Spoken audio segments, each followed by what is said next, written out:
There are some incredibly cool PlayStation 4 games out tomorrow that I bet a lot of you guys don't know about, and that's what I'm going to fix in today's video. Specifically, we're going to be highlighting 4 new PS4 games that are releasing tomorrow. We've got an awesome RPG, we've got an open world survival game that's coming out of early access on PC, and with that is also coming to PlayStation 4. We've got another game that's been out on PC for a couple of years now, making the transition to the PlayStation 4.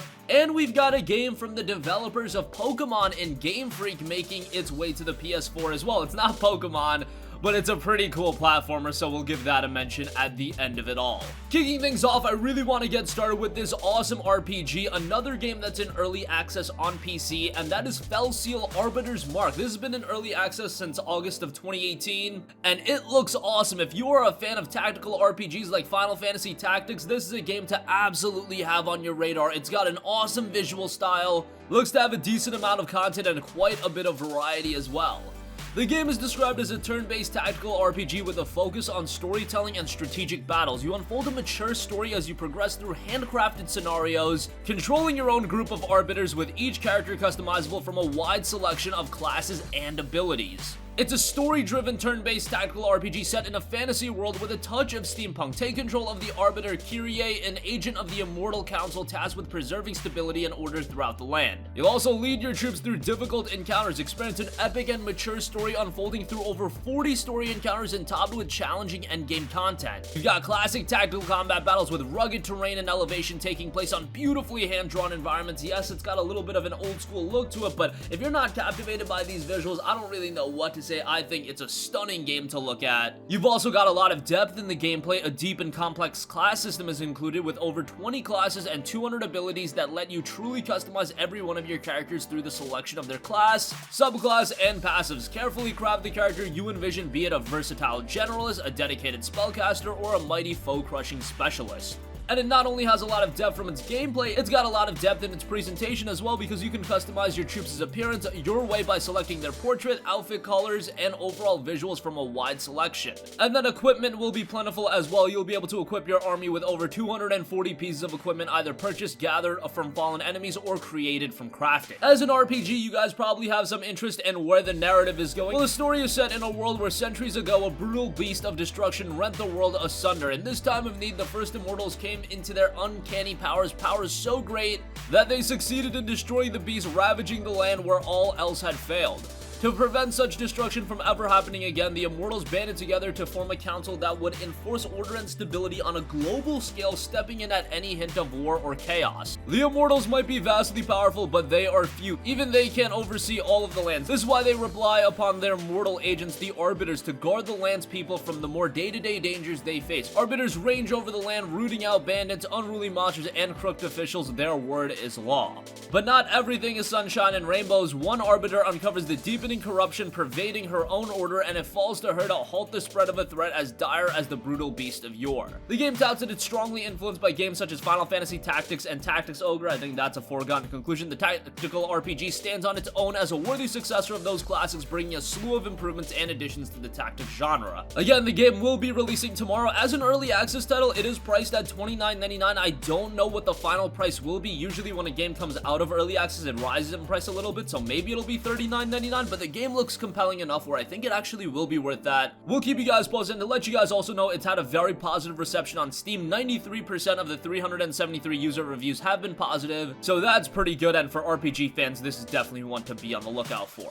Next up, we have Fade to Silence, a survival open-world RPG coming to the PlayStation 4, and this is another game that's in early access. Although not as well received as Fel Seal, Fade to Silence definitely has its own intrigue, and with the full version coming out, it is adding more content. Fade to Silence is a single-player and co-op survival adventure set in a post-apocalyptic world that is frozen in an eternal winter. Snow and ice have shaped a merciless landscape. Nature has corrupted monstrous creatures out of an eldritch horror dream roam the frozen wasteland. It's up to you to survive, and as the player, you take the role of Ash, a natural but tormented leader. In that role, you explore a post-apocalyptic frozen wasteland to gather the resources necessary to establish a refuge for survival. With dwindling resources, simple tasks like upgrading equipment and collecting materials quickly require an expedition to scavenge the necessary items. In the search for survival materials, you must navigate a vast territory in which you will encounter eldritch monsters and an even greater foe, the unrelenting winter. While freezing temperatures constantly take their toll on Ash, the deadliest event is that of a blizzard. If caught by surprise, it takes every ounce of skill, determination, and luck to survive. In order to survive and overcome all challenges, you need to attract followers, bringing them into your refuge. Each individual skill set and character traits grants access to higher tier resources and gear. Without followers, you can scavenge only the barest necessities,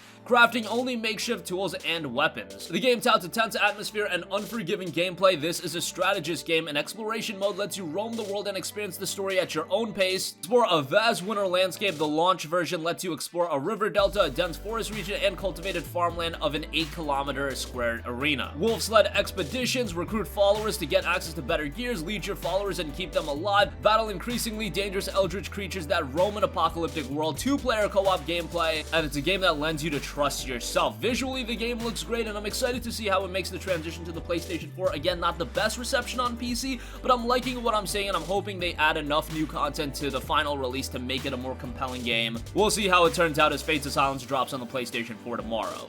Here's another very good game from PC heading on over to PlayStation 4, and that is The End is Nigh. The End is Nigh is described as a sprawling adventure platformer where you die a lot, but that's okay because you are probably already dead anyway. It's got an awesome, darker art style, and this is another game where the player takes control over Ash, one of the few things that have survived the end of the world. Kind of funny how both of these games are releasing tomorrow in Fates of Silence and The End is Nigh, but nonetheless, they are completely distinct and completely different games. But throughout the game, you'll follow Ash as he flops his way through a future of pain and suffering. Feel his stress levels rise as you throw him into an endless swarm of decaying mutant animal-like creatures and help aid his final epic quest to simply make a friend. The game touts over 600 levels, over 12 explorable chapters, over 20 collectible and fully playable minigame cartridges, each with their own tiny achievements, 80+ achievements that will make you feel good about yourself, hundreds of collectible little squishy tumors, loads of hidden extras and endings that you'll probably see someone else find before you do, and the game touts a lot of stress. Visually, for some people, you might look at it and think it's nothing to write home about, but I definitely dig the unique look the game is going for, and it was priced at only $14.99. I imagine it'll be priced similarly on the PlayStation 4. Anything more than $15 would probably be a little bit too much, but nonetheless, a game that's already had a very strong reception, an 84 on Metacritic, and as far as the Steam reception goes, 93% positive reviews, and that's based on 1,436 user reviews. So that's another game that'll have you take the helm of Ash as the main character, and again, The End is Nigh will be out tomorrow. Lastly, we've got Giga Wrecker, a game coming from Game Freak, the guys that brought you Pokemon, but Giga Wrecker is completely different,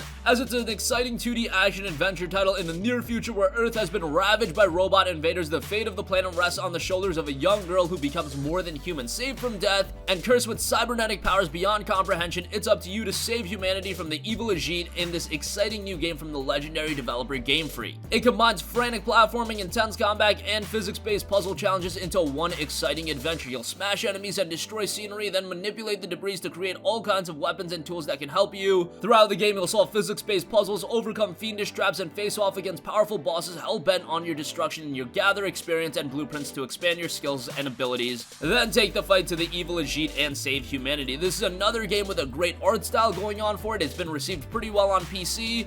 84% positive reviews based on the 426 user reviews. The PlayStation 4 version is coming with additional content, and I think Giga Wrecker could turn out to be a pretty good game if you're into titles like Mega Man and whatnot. It could be a good game to check out. Priced at $19.99 on PC. Imagine it'll be priced similarly on the PlayStation 4. So another title to be on the lookout for. And that's gonna conclude this video. Again, tomorrow's not bringing with it any big budget games like a Rage 2 or a Sekiro or some of the other games we've gotten this year. However, with games like Fel Seal Arbiters mark a game that is a love letter to those of you that played Final Fantasy Tactics and other old school tactics game, that's gonna be right up your alley. Fates of Silence looks compelling, even though with a mixed reception, probably a title I would say wait on the reviews, maybe wait on a sale. The game looks interesting. The End is Nigh we know is gonna be great, and Game Freak are bringing out a game in Giga Wrecker that could be great as well, especially with the PS4 version having additional content. That's gonna conclude this video. Let us know in the comment section down below. Do you have interest in any of these games? Any of these games are you picking up day one, or are all of them games you're going to keep an eye on and maybe wait on a sale for? Sound off with all of your thoughts in the comments section down below. Thank you for watching, and goodbye. Hey guys, we hope you enjoyed the video, and if you did, make sure to hit the subscribe button, and if you're already subscribed, do us a favor and hit the bell icon. This way you'll be notified whenever we post a new video. That's the best way to keep up with all of our uploads, and we usually try to upload 2 videos a day. And with the bell icon hit, you'll be notified whenever we do upload a video. As always, thanks for watching.